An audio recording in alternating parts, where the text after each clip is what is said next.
हाय, hello, good evening सगळ्यांना. जय भीम. मी सीमा. स्वागत आहे आपल्या सगळ्यांचं किचन सवंगडी आणि मी या चॅनलमध्ये. तर आता वाजत आलेले आहेत रात्रीचे 8 आणि मी वॉकवरून येता-येता बऱ्यापैकी भाज्या खरेदी केलेल्या आहेत. तर आजचा व्हिडिओ पूर्ण बघा. रोजच्या व्हिडिओसारखा आजचा व्हिडिओ थोडासा वेगळा आहे आणि आजचा व्हिडिओ जर तुम्हाला 1% जरी आवडला ना, तर नक्कीच लाईक करून माझ्या चॅनलवर जर तुम्ही पहिल्यांदाच आले असाल, तर सबस्क्राईब करून बेल आयकॉन प्रेस करा. भाज्या वगैरे खरेदी करून आणल्या आणि आता मी सकाळचं तुमच्याशी शेअर करते. तर घड्याळात वाजत आलेले आहे सकाळचे 8:45. मी माझं सगळं आवरलं. अंघोळ वगैरे करून सकाळची घरातली जी बेसिक साफसफाईची कामं आहेत ती सगळी केली. तर आज इतकी धावपळ का चाललेली आहे म्हणजे कारण की 8:45 वाजताच मी स्वयंपाकाला का लागलेली आहे. कारण की आज मला मिळालेली आहे जवळपास 25 माणसांच्या जेवणाची ऑर्डर मिळालेली आहे आणि ही ऑर्डर मला जवळपास 12:30 ते 1 वाजेपर्यंत ती द्यायची आहे. तर जशा मी रात्री भाज्या वगैरे विकत आणून व्यवस्थित निवडून स्वच्छ करून ठेवल्या, त्याचप्रकारे रात्रीच मी आलं, लसूण, कोथिंबीर देखील व्यवस्थित निवडून त्याची पेस्ट वगैरे तयार करून ठेवली रात्रीची. म्हणजे आयत्या वेळेला माझी जास्त धावपळ होणार नाही आणि वेळेत माझी सगळी ऑर्डर तयार होऊन मला ती ऑर्डर हव्या त्या ठिकाणी मी व्यवस्थित पोहोचवू शकते. तर इथे मी ना म्हणजे दाल तडका करण्यासाठी कुकरमध्ये डायरेक्ट मी डाळ शिजत घालणार आहे. तर 25 जणांसाठी जवळपास मी डाळ किती घेतली, साधारणपणे 1 पाव मुगाची डाळ आणि 1 पाव तूर डाळ घेतलेली आहे. तर आता याच्यामध्ये जर मसूर डाळ घालायची असेल तर ती देखील आपण घालू शकत होतो. पण मी शक्यतो मसूर डाळ घातलेली नाहीये. आणि काम करता करता बाकीच्या इतर गोष्टींकडे देखील माझं लक्ष आहे. डाळी धुतलेलं जे पाणी निघालेलं आहे डाळीचं, तर ते पाणी मी झाडांना टाकून दिलेलं आहे आणि आता कुकरमध्येच ही सगळी डाळ मी शिजवून घेणार आहे. तर कुकरमध्ये शिजवल्यामुळे माझा वेळ वाचेल आणि छान अशी डाळ शिजवून तयार होईल. तर कुकरमध्ये डाळ मी शिजत घातली, त्याच्यामध्येच मी टोमॅटो वगैरे घालून दिला आणि कुकर आता गॅसवर चढवलेला आहे. जवळपास 3 शिट्ट्यांमध्ये झटपट ही डाळ शिजून जाईल. तर आता जवळपास अर्धा किलो डाळ इतकी मी शिजत घातलेली आहे कुकरला. होप सो ती डाळ व्यवस्थित शिजेल आणि काही प्रॉब्लेम होणार नाही. कारण की इतक्या मोठ्या साईजचे टोप तर आहेत माझ्याकडे, पण मोठ्या साईजचा कुकर वगैरे नाहीये. तर कमी भांडे असल्यावर ऑर्डर कशी पूर्ण करायची? तर ते आज माझ्यासाठी खूप मोठं चॅलेंज आहे. व्हिडिओ पूर्ण पहा. तर आता इथे ना कुकर होतोय तोपर्यंत मी आता भाजीची तयारी करून घेतीये. तर ज्यांच्याकडनं मला ऑर्डर आली, तर त्यांचं म्हणणं असं होतं, की दाल तडका द्या, कोणतीही एक भाजी द्या आणि 25 माणसांसाठी जवळपास 50 चपात्या आम्हाला हव्या आहेत. म्हणजे एका माणसाला प्रत्येकी म्हणजे 2 चपात्या अशा देता येईल.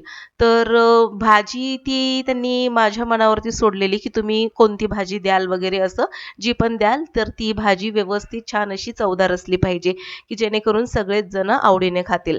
तर पहिल्यांदा मी ठरवलं की चवळी बटाटा देऊया. पण नंतर मग ठरवलं की दाल तडका तर आहेच, पण त्याच्यासोबतच पुन्हा कडधान्याची भाजी देणं, तर त्याऐवजी आता सीझनल भाज्या जर आपण दिल्या त्याला कॉम्बिनेशन म्हणून, तर तो एक परफेक्ट ऑप्शन असू शकतो. म्हणून मग मी काय केलं, व्हेज कोरमा द्यायचं ठरवलं. तर भाज्या आता थंडीच्या बऱ्यापैकी स्वस्त झाल्यात. इतक्या पण स्वस्त नाही झाल्या, पण बऱ्यापैकी स्वस्त झालेल्या आहेत. तर त्याच्यामध्ये मी व्हेज कोरमा द्यायचं ठरवलं. तर भाज्यांमध्ये मी काय-काय घेतलेलं आहे, फ्लॉवर घेतलाय, गाजर घेतलेलं आहे, त्याच्यानंतर फरसबी घेतलेली आहे, बटाटा घेतलेला आहे आणि मटर घेतलेलं आहे. तर आता हे बघा हे जे मी ट्रॉलीचं दार बंद करता-करता घाई गडबडीमध्ये मला जोरदार चिमटा बसला. तर घाई गडबड असल्यानंतर असं काही ना काही होत असतं. तर असो, भाज्या व्यवस्थित मी निवडून घेतलेल्या पाण्यामध्ये धुवून पाण्यामध्येच मी थोड्याशा अशा ठेवलेल्या आहेत, म्हणजे छान अशा पुन्हा फ्रेश होतील. तर आता इथे ना व्हेज कोरमा बनवतीये, तर माझ्या पद्धतीने व्हेज कोरमा बनवतीये. तर आता इथे बघा तेल घेतलेले तेलामध्ये मी जवळपास 3 ते 4 तमालपत्र चिरून घातलेली आहे आणि रात्री मी जी तयार करून ठेवलेली आलं, लसूण, कोथिंबीरची पेस्ट होती, तर त्याच पेस्टमध्ये मी साधारणपणे 3 ते 4 वेलची आणि एक मोठा तुकडा दालचिनीचा बारीक करून घेतलेला आहे. म्हणजे कसं आलं लसूणचा तर फ्लेवर येईल आणि हलकासा असा गरम मसाल्याचा स्वाद देखील लागेल. तर अशा पद्धतीने मी आलं लसूणची पेस्ट भरपूर अशी डब्यामध्ये तयार करून ठेवली. तर जवळपास 2 ते 3 चमचे भरून मी इथे आलं लसूण पेस्ट घातली आणि कांदा टोमॅटोची पेस्ट घालून इथे मी मस्त आता तेल सुटेपर्यंत परतून घेते. तर इथे मी एक महत्त्वाची टिप सांगते. आता हा जो मसाला आपण परतून घेतो, तो मी कच्चा मसाला वापरलेला आहे. तर आता हा कच्चा मसाला जेव्हा आपण वापरतो, तर तो पूर्णपणे तेल सुटेपर्यंत त्याला आपल्याला परतून घ्यायचं आहे. नाहीतर कांद्याचा कच्चा फ्लेवर येण्याची शक्यता असते. आणि मसाला झटपट परतून व्हावा यासाठी काय करायचं, तर टोपावरती झाकण ठेवून द्यायचं. तर झाकण ठेवल्यामुळे काय होतं, आतल्या आत मसाला छान असा शिजला जातो, त्याचा कच्चा वास निघून जातो आणि पटापट हा मसाला तेल सोडायला लागतो. तर आता इथे ना एका प्लेटमध्ये जवळपास 2 चमचे काश्मीरी तिखट घातलं होतं, एव्हरेस्ट का तिखालाल.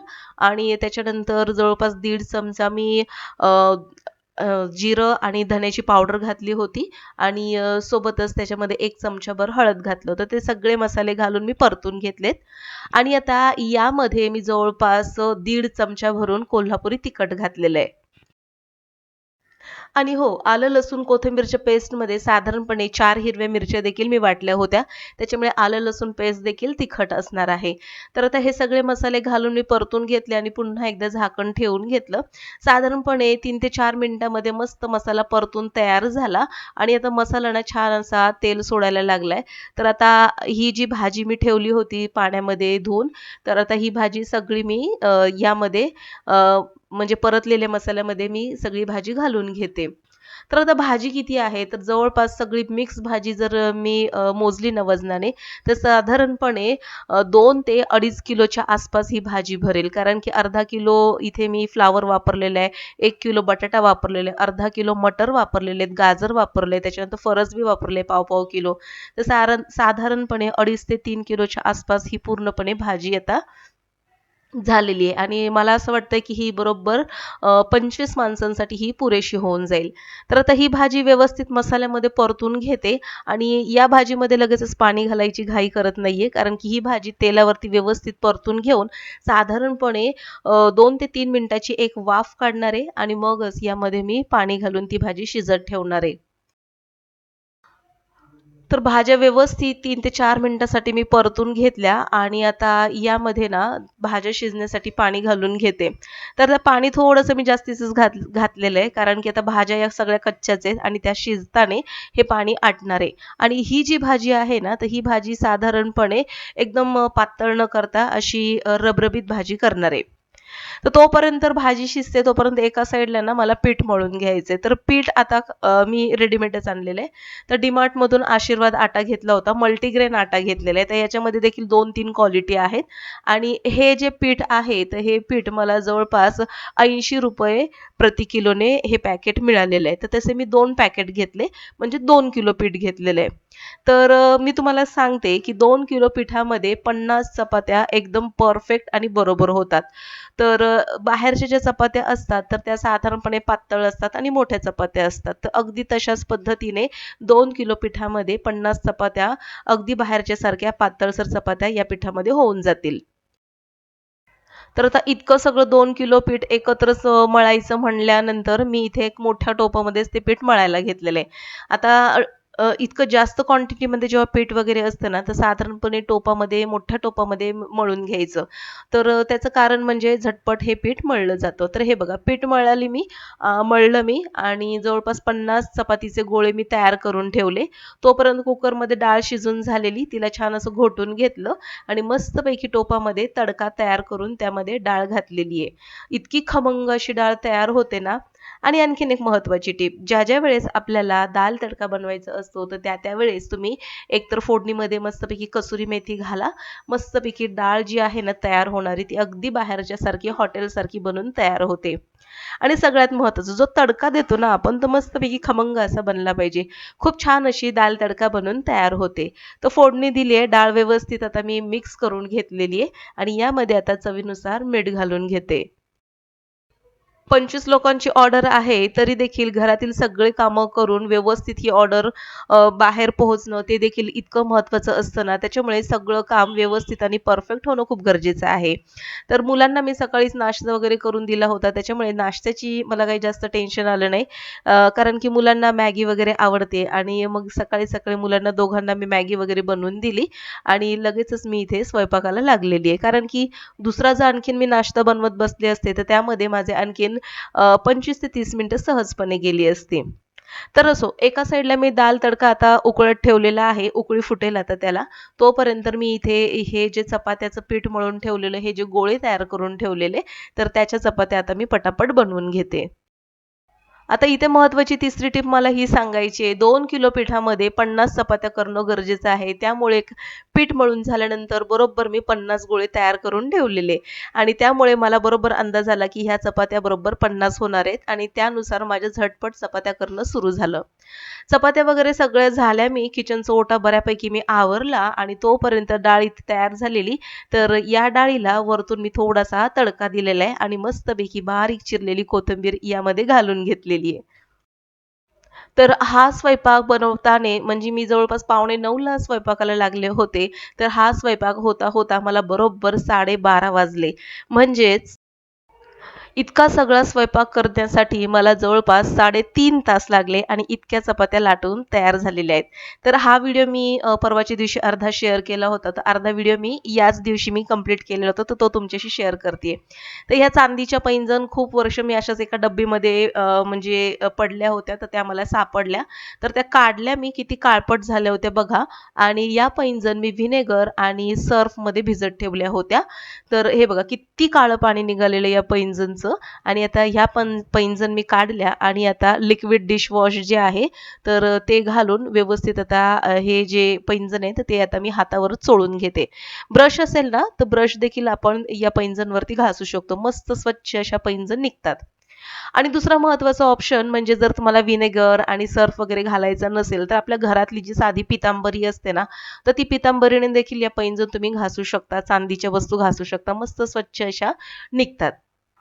पण ज्यावेळेस आपल्याकडे तांबं किंवा चांदी हे स्वच्छ करण्यासाठी पितांबरी किंवा अशी काही लिक्विड वगैरे नसतील, तर अशा वेळेस तुम्ही व्हिनेगर आणि सर्फचा वापर नक्कीच करू शकता. तर पैंजण इतक्या काळ्या कुट्ट होत्या आणि आता बघा हे जवळपास ना लिक्विड मी 2 वेळा घालून 2 वेळा ही पैंजण स्वच्छ अशी धुवून घेतलेली आणि धुतल्यानंतर मी तुम्हाला दाखवते. तर बघा नवीन जेव्हा ती पैंजण आपण आणतो तर अगदी तशी तर नाही निघणार, पण किती काळी होती पैंजण ते तुम्हाला दाखवलेलं आहे आणि आता याचा फायनल लूक मी तुम्हाला दाखवते. जर इथपर्यंत तुम्ही माझा व्हिडिओ पाहत आले असाल, त्यासाठी मी मनापासून तुम्हाला धन्यवाद देते. आणि हो, माझे व्हिडिओ जर तुम्हाला नक्कीच आवडत असतील ना, तर नक्कीच मला लाईक करत चला आणि व्हिडिओ शेअर देखील करा. तर हे बघा पैंजण धुवून तयार झालेले आहे. थोडंसं मी ना उजेडामध्ये तुम्हाला दाखवते. तर हे बघा पैंजण आणि हा जो दुसरा व्हिडिओ होता, तो देखील मी तुम्हाला दाखवलेला किती काळा होता तो म्हणजे पैंजण. तर आजचा व्हिडिओ आवडल्यास नक्कीच लाईक करा. भेटू पुन्हा. तोपर्यंत बाय.